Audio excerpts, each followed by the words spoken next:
नमस्कार दोस्तों, आइए देखते हैं देश दुनिया की वह बड़ी खबरें जो राजनीति, समाज और लोकतंत्र से जुड़ी है। लेकिन वीडियो देखने से पहले आप लोगों से एक छोटी सी रिक्वेस्ट है। अगर आप सच्चे पत्रकार को सपोर्ट करते हैं तो वीडियो को लाइक करें और कमेंट में बताएं कि आप हमें कहां से देख रहे हैं। तो चलिए शुरू करते हैं।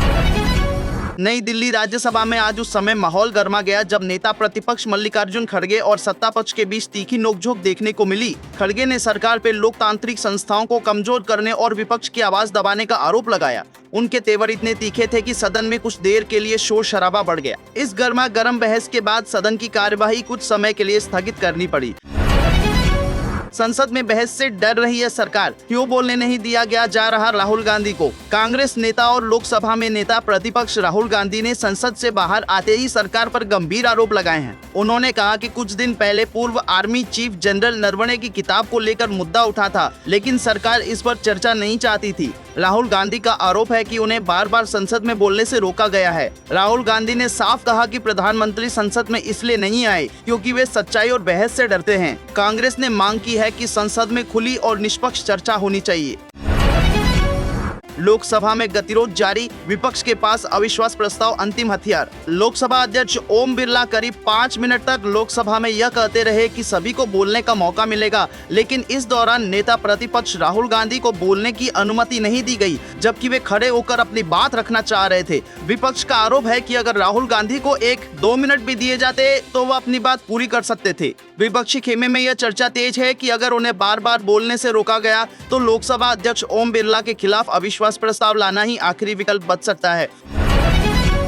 पप्पू यादव की गिरफ्तारी पर सियासत तेज, बिहार में बड़ा राजनीतिक टकराव। पूर्णिया के सांसद पप्पू यादव की गिरफ्तारी के बाद बिहार की राजनीति गर्मा गई है। कांग्रेस ने उनकी गिरफ्तारी को गलत बताते हुए पटना में प्रदर्शन किया और तुरंत रिहाई की मांग की। कांग्रेस नेताओं का आरोप है कि पुलिस ने सिविल ड्रेस में जाकर पप्पू यादव को गिरफ्तार किया, जो शर्मनाक है। वहीं एनडीए ने गिरफ्तारी को पूरी तरह सही ठहराया है। इस बीच पप्पू यादव की मां शांति प्रिया ने सरकार और प्रशासन पर गंभीर आरोप लगाए हैं। उन्होंने कहा कि उनके बेटे ने नीट छात्रा की मौत का मामला उठाया था, इसी वजह से उन्हें परेशान किया जा रहा है।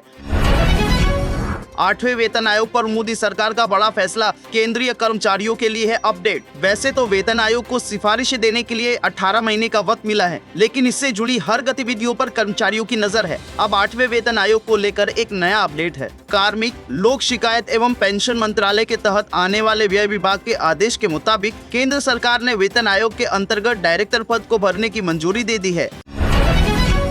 SIR मामले में ममता की निजी पेशी पर SC में याचिका, हस्तक्षेप की उठी मांग। पश्चिम बंगाल SIR मामले में मुख्यमंत्री ममता बनर्जी की व्यक्तिगत पेशी को चुनौती देते हुए सुप्रीम कोर्ट में नई अर्जी दाखिल की गई है। अखिल भारत हिंदू महासभा के पूर्व उपाध्यक्ष सतीश कुमार अग्रवाल की ओर से दायर याचिका में कहा गया है कि यह मामला राज्य की संस्थागत कार्यप्रणाली और चुनाव आयोग से जुड़ा है, इसलिए ममता बनर्जी व्यक्तिगत रूप से नहीं बल्कि राज्य सरकार के प्रतिनिधि के रूप में पेश होनी चाहिए थी। सुप्रीम कोर्ट ने एक मामले में फैसला सुरक्षित रख लिया है कि क्या किसी व्यक्ति की कथित लापरवाही के लिए उसकी मृत्यु के बाद उसके कानूनी उत्तराधिकारियों के जरिए उसकी संपत्ति को मुआवजे के दायरे में लाया जा सकता है। अदालत ने स्पष्ट किया कि वह सीमित सवाल पर विचार करेगी कि क्या मृतक के कानूनी उत्तराधिकारियों के खिलाफ दावा कायम रहता है या नहीं। पीएमओ के निर्देशों पर संसद में सवाल, विपक्ष ने उठाई पारदर्शिता की मांग। प्रधानमंत्री कार्यालय द्वारा लोकसभा सचिवालय को दिए गए कथित निर्देशों को लेकर सियासी विवाद तेज हो गया है। आरोप है कि पीएम केयर फंड, प्रधानमंत्री राष्ट्रीय राहत कोष और राष्ट्रीय रक्षा कोष से जुड़े सवालों को संसद में पूछने से रोका जा रहा है। विपक्षी नेताओं ने सवाल उठाया कि अगर संसद में इन मुद्दों पर चर्चा नहीं होगी तो संसद की भूमिका क्या रह जाएगी। उनका आरोप है कि कई अहम विषयों पर सवाल पूछने की अनुमति नहीं दी जा रही, जिससे लोकतांत्रिक प्रक्रिया कमजोर हो रही है। प्रियंका गांधी समेत कांग्रेस की महिला सांसदों की ओम बिरला को चिट्ठी। संसद की गरिमा पर उठे सवाल, कांग्रेस की महिला सांसदों ने लोकसभा अध्यक्ष ओम बिरला को एक चिट्ठी लिखकर उनकी संवैधानिक जिम्मेदारी याद दिलाई है। इस चिट्ठी पर प्रियंका गांधी वाड्रा सहित 8 महिला सांसदों के हस्ताक्षर हैं। चिट्ठी उस बयान के विरोध में लिखी गई है जिसमें कहा गया था कि प्रधानमंत्री नरेंद्र मोदी संसद में इसलिए नहीं आए क्योंकि विपक्षी सांसद कुछ अप्रत्याशित कर सकते थे। यूपी पुलिस सुधारों पर सरकार का जोर, योगी का विपक्ष पर तीखा हमला। लखनऊ उत्तर प्रदेश के मुख्यमंत्री योगी आदित्यनाथ ने कहा है कि अब यूपी पूरी तरह बदल चुका है। उन्होंने साफ कहा कि आज प्रदेश में ना दंगे होते हैं और ना ही कर्फ्यू की नौबत आती है। सीएम योगी ने विपक्ष पर हमला बोलते हुए कहा कि उनकी सरकार ने पुलिस व्यवस्था को मजबूत, आधुनिक और मानवीय बनाया है। मुख्यमंत्री योगी आदित्यनाथ ने बताया कि यूपी में बड़ी संख्या में पुलिस भर्ती की गई है और जवानों को बेहतर ट्रेनिंग दी जा रही है।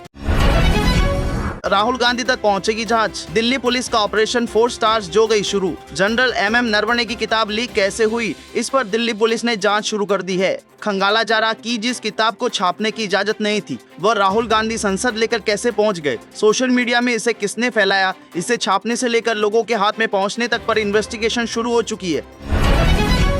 हरियाणा की नायब सरकार ने एक बड़ा एक्शन लिया है। स्वच्छ भारत मिशन के तहत केंद्र से आए 100 करोड़ रुपए से अधिक की धनराशि खर्च न करने पर 20 अधिकारियों को चार्जशीट करने के आदेश जारी किए गए हैं। यह कार्रवाई 5 फरवरी को चंडीगढ़ में हुई शहरी निकाय विभाग की बजट मीटिंग में की गई, जिसका खुलासा अब हुआ है। वकील बनी ममता बनर्जी को SIR पर सुप्रीम कोर्ट से झटका, चीफ जस्टिस की हर राज्य को नसीहत। देश के कई राज्यों में चल रहे SIR के खिलाफ देश की शीर्ष अदालत में वकील बनकर पहुंची ममता बनर्जी को करारा झटका लगा है। चीफ जस्टिस सूर्यकांत की बेंच ने साफ कर दिया है कि SIR की प्रक्रिया में किसी तरह की रोक लगाने की मंजूरी नहीं दी जा सकती। इसमें कोई बाधा भी पैदा करने की परमिशन अदालत नहीं देगी।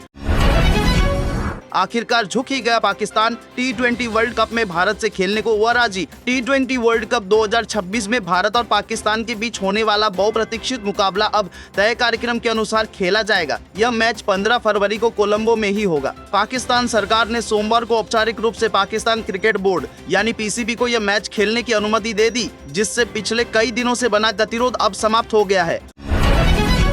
बांग्लादेश को झटका, 3 साल में भारत छीन लेगा 15,000 करोड़ का कारोबार, एक डील से दोगुना होगा निर्यात। भारत और अमेरिका के बीच ट्रेड डील से भले ही हमें 5 अरब डॉलर का सामान अमेरिका से मंगाना पड़े, लेकिन हमारे यहाँ से निर्यात भी काफी बढ़ने का अनुमान है। इस डील से सबसे ज्यादा लाभ कपड़ा निर्यातकों को होने वाला है, क्योंकि अभी अमेरिका को 15,000 करोड़ का कपड़ा निर्यात होता है, जो 3 साल में 30,000 करोड़ के आंकड़े को भी पार कर सकता है। यह उछाल सिर्फ तिरुपुर से होने वाले निर्यात में दिखेगा। दोस्तों, आज के लिए इतना ही। अगर वीडियो इन्फॉर्मेटिव लगी हो तो वीडियो को लाइक करें और कमेंट में अपनी राय जरूर दें और शेयर करें। और ऐसी ही सच्ची खबरों के लिए चैनल को सब्सक्राइब करना ना भूलें। धन्यवाद।